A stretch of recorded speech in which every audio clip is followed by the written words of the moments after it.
Hello and good afternoon. This is the news read by Chris Pickard.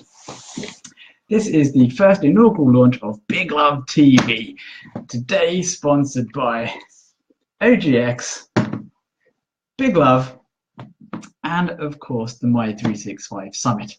This is the place for all news, positive, impactful, and My365 related, and inspired by the wonderful Kate Carruth, who earlier on today said there should be a My365 newspaper. So here we go. What's the news of the week?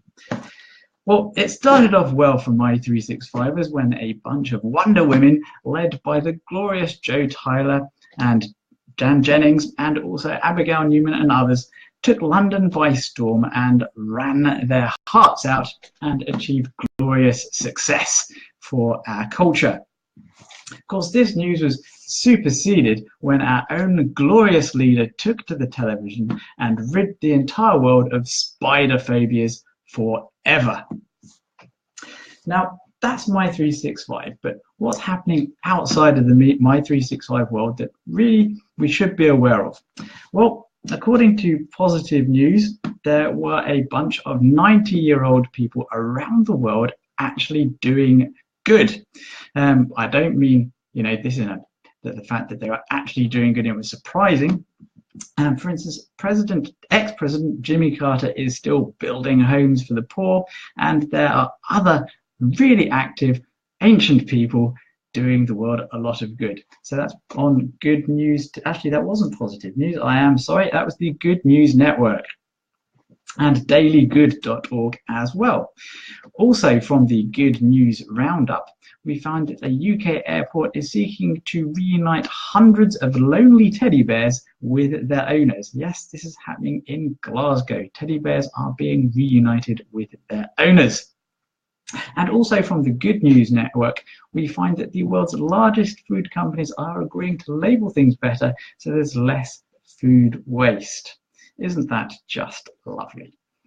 Now, on a larger picture, the Global Peace Index has come up with its latest figures. So just go to visionofhumanity.org to see the latest figures of peace around the world. This is fun for all the family. You can see outbreaks of peace happening constantly all over the world that are at the moment being underreported.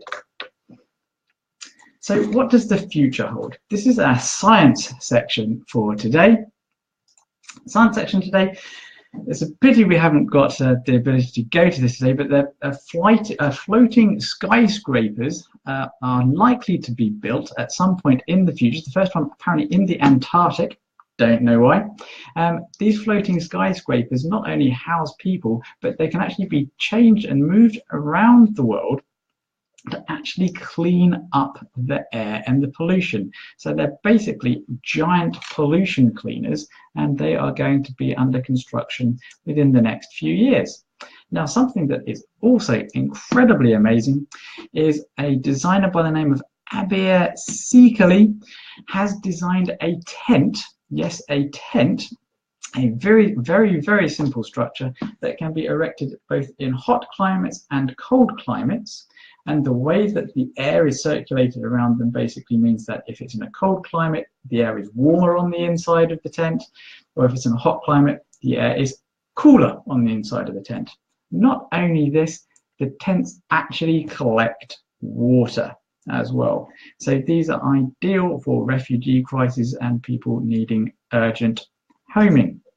So that's wonderful news with technology from around the world. But I'm sorry, I'm just being interrupted by our glorious leader, and our glorious leader is saying he's not the glorious leader.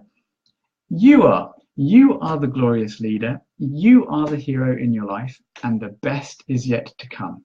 So on that bombshell, I leave you now. I hope you enjoyed today's broadcast.